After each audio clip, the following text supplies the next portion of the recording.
Good morning. Quick update with team traffic. It looks like most of the overnight construction has cleared. So we're looking at I-65 at McEwen Lane. Again, not too many cars on the road just yet. That's a welcome sight. Then as we look over at I-24 and Old Hickory Boulevard, it does look like that far left lane is still closed with a few cones. And then potentially the right lane might have some closure, but otherwise it does look like it's starting to open back up. And then at I-24 and Briley Parkway, traffic is moving smoothly. So hopefully this stays the case as we go into the rest of the morning. Across Davidson County, not seeing too much slowing. Things are moving and grooving for our Wednesday morning. And across the mid-state, again, seeing a lot of green on the traffic flow map. Haven't seen an accident or a breakdown so far this morning. We hope that it stays that way as we go through hump day. Drive times right now, just about 19 minutes, Franklin to Nashville. 14 minutes, Goodlettsville to Nashville. 17 minutes, Mount Juliet to Nashville. And 14 minutes, Laverne to Nashville. We'll be seeing these effects here in our area.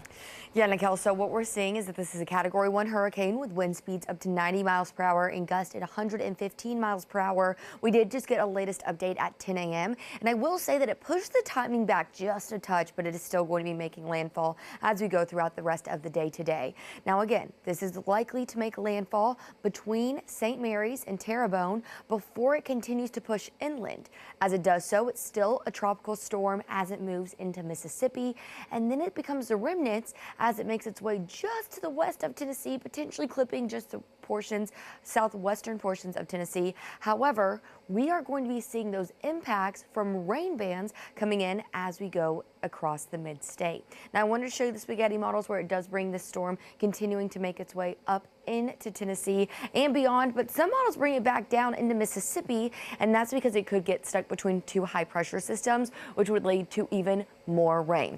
Now, what we do need to know is that we are in the chance for a tornado risk. Reason being is that we are going to have a lot of instability and shear as these rain bands make their way into Middle Tennessee. So something to know, but the biggest storm threats are going to be the wind and the heavy rain. The tornado threat is most likely going into Thursday. We're going to time all of that out for you and talk more about the impacts that Louisiana is going to see today in just a few minutes. Hurricane Francine is getting closer and closer to the coast of Louisiana. It now has wind gust up to 90 miles per hour, sustained winds up to 90 miles per hour and gust up to 115 miles per hour. And so this is likely to make landfall as we go into the rest of the day. We're going to talk about how that's going to affect the coast of Louisiana and us locally by tomorrow in just a few minutes.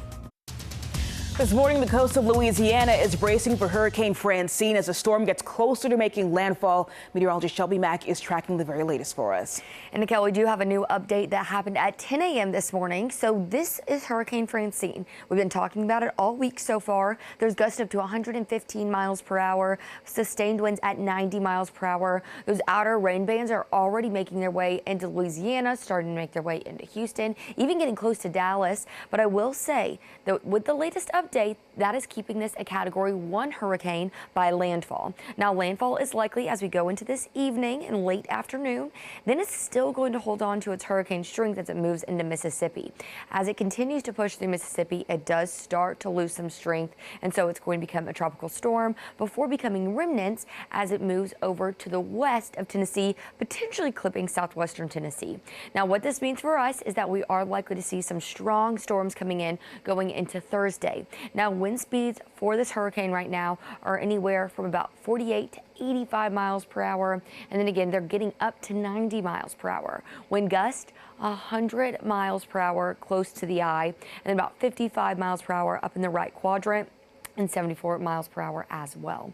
So locally, we do have this marginal risk. It's going to be mostly for southwestern counties, and this is going to stay south of I-40, but I really do think that some of these stronger storms could rotate into the mid-state as we go into tomorrow. Then after that, this really becomes a flooding threat. So excessive rainfall is likely mostly for west of I-65 with that slight risk, but there's a marginal risk for excessive rainfall across most of the mid-state.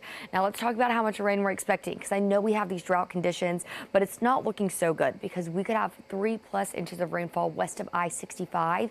And what's going to happen is the ground is just too dry to soak in all of this rain. So we are likely to see that flooding potential. Getting a bit closer, it looks like spots like Columbia, and then the lighter orange could have 5+ inches of rainfall, and then places like Murfreesboro and Rutherford County could have 3 to 4 inches as we move closer to Dixon 4 to 5 inches, and then less than 2 inches closer to the plateau. We're going to time out the storms as they make their way into Middle Tennessee. And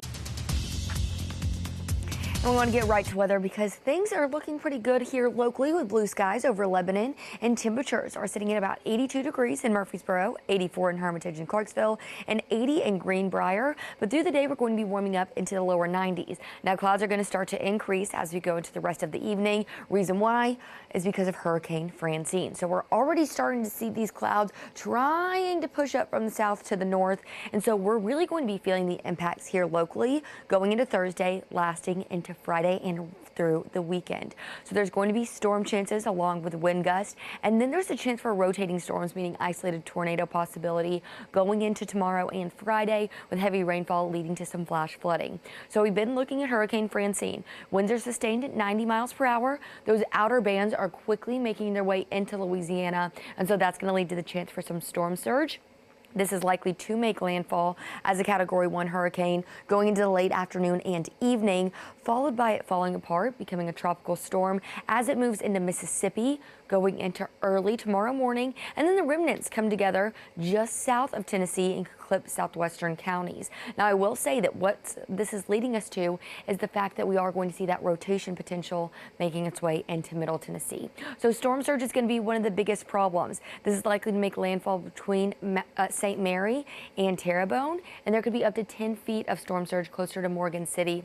And so we're already seeing plenty of hurricane warnings, plenty of tropical storm warnings, and locally the rain chance picks up tomorrow and lasts throughout the weekend. Timing this out for you. By Thursday morning, we'll start seeing some storms. These are likely to stay south of I-40 until we get closer to the afternoon. Once the afternoon comes through, notice that you can really see the rotation of these bands as these remnants continue to push into Middle Tennessee through the overnight hours, lasting into Friday afternoon. So again, we need to stay on our guard going through Thursday morning and really lasting into the later parts of Friday before this becomes a flooding concern going into the weekend. I mean, it really looks like we're going to get pummeled with rainfall. So gusty winds and heavy rain are the main threats, but there is that chance for a low-end tornado. There could be anywhere from an inch of rain to up to 5 inches of rain in some spots across the mid-state. And I know we desperately need it because of drought conditions, but we're not likely to see the ground soaking in this rain because it's going to just be too much for it to handle. So then we're going to start to see these winds picking up speed going into Thursday. Gusts could be over 30 miles per hour. I would even say closer to 40 miles per hour in spots as these bands rotate into Middle Tennessee.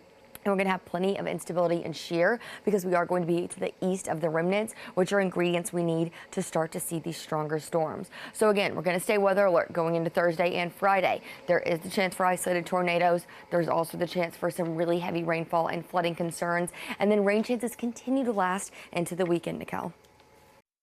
Now, News 2 at 11. Welcome back to News 2 at 11. I'm Nikel Smith. Hurricane Francine is taking aim at the coast of Louisiana, and what's left of the storm then heads to Tennessee. Meteorologist Shelby is standing by with the latest track for us.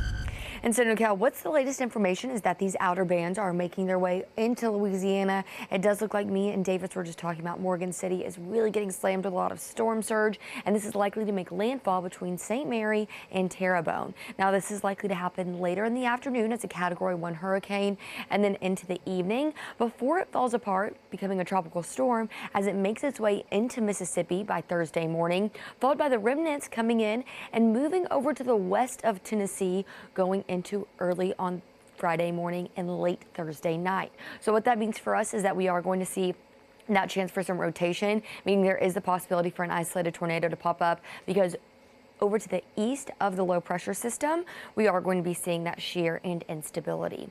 So we're going to look at these spaghetti models. It shows that most of these are going to continue to push this exactly where the track is, but I want to note that some of them turn back around, and so this could get stuck between two high pressure systems, leading to the storm coming back down through Mississippi, and that would mean more rain for us here locally across the mid-state.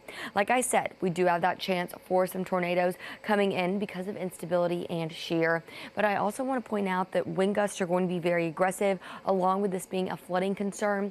And there is that small chance for a tornado or two to come through. I know we have drought conditions, but this is going to be just too much rain for the dry ground to handle. So we're going to be talking about the timing of these storms and just how much rain we can expect in each spot across Middle Tennessee in just a few minutes. And Hurricane Francine is on everyone's minds as it's getting closer to making landfall on the coast of Louisiana. It's likely to make landfall between St. Mary and Terrebonne, but I will say this is going to start to affect us locally as we go into tomorrow, lasting into Friday and through the weekend. We're going to time out the storms as they continue to make their way inland and how they're going to be affecting us in Middle Tennessee and Southern Kentucky in just a few minutes. Tracking the weather where you live. Here's News 2 meteorologist Shelby Mack. Hurricane Francine is the big weather story, and you probably don't believe me if you go outside because things are looking really nice across Middle Tennessee. This is the Walker Chevy camera over Franklin. Beautiful blue skies, and temperatures are currently going to be sitting anywhere from the lower 80s, closer to 84 in Antioch, 82 in Gallatin, 83 in Mount Juliet, and 82 in Brentwood. By the afternoon, we'll be making it into the lower 90s, dropping down into the 80s with cloudy skies sneaking in. So clouds are going to start to make their way from the south to the north as we see Hurricane Francine getting closer to landfall. So this is going to start to affect us locally with rain, storms, and the chance for an isolated tornado going into Thursday and really lasting through the weekend when this becomes a flooding threat as we go through Friday, Saturday, and Sunday. So you need to make sure to stay weather alert as this hurricane does start to make landfall. So this is likely to make landfall throughout the day today. Anywhere from St. Mary to Terrebonne. Winds right now are moving 90 miles per hour. And with the latest update, this looks to stay a Category 1 hurricane at landfall later this afternoon and evening. Then it's a tropical storm as it makes its way to Mississippi before becoming a low pressure system as it makes its way just to the southwest of Tennessee. However, we are going to start to see instability and shear, two ingredients that we need for tornadoes in rotation and storms to really start to skyrocket locally. Along with that, a storm surge is going to become very aggressive down on the coast of Louisiana. We could see up to 10 feet of storm surge in some spots, and there's hurricane warnings and tropical storm warnings all along the coast now. I will say, the rain chances here become much more prominent going into Thursday and then continue through the weekend. Timing this out for you, rain chances start to move in with those remnants by Thursday morning. We'll continue to see this becoming much more widespread rain going into the afternoon and evening tomorrow. And then again, this is when we'll also start to see that chance for some isolated tornadoes. So we need to make sure to stay weather alert through Thursday, even into early Friday morning, and then through Friday afternoon with a flooding concern taking control as we go through the late hours of Friday and then lasting through the weekend. I mean, these bands of rain just don't let up on us until we go into closer to Tuesday. I will say that we are going to be continuing to track the wind gust along with the heavy rain threat, and then that tornado threat is going to be what is lowest. So we could have anywhere from 1 inch of rain to up to 5 inches of rain in some spots. And I know we are in these drought conditions, but the ground is just not going to be able to soak up all of the water that comes in. Wind speeds are also going to start to pick up as we go into the early hours of Thursday, and then they continue to become much more aggressive. We could have gusts, I would say, closer to 40 and 45 miles per hour as we go throughout the day on Thursday, lasting through Friday, and then starting to die down going into Saturday. So we are weather alert going into Thursday and Friday. Make sure to run all the errands you need to today because it's going to get very nasty out there locally, and then continue to stay stormy through the weekend, Nicole. All right, Shelby's here now with one last check on this hurricane. And so Hurricane Francine does have gusts up to 115 miles per hour right now. This is going to be making landfall on the coast of Louisiana between St. Mary and Terrebonne as we go into the late afternoon and into the evening. So we're going to continue to track this as it is likely to make landfall as a Category 1 hurricane, staying a tropical storm as we go into Thursday morning. And then the remnants are going to move over to the west of Tennessee, but that's going to set us up with some strong winds and even the chance for an isolated tornado. All right, tracking it all for us, Shelby. Thank you. And thank you for watching. Y'all have a good one.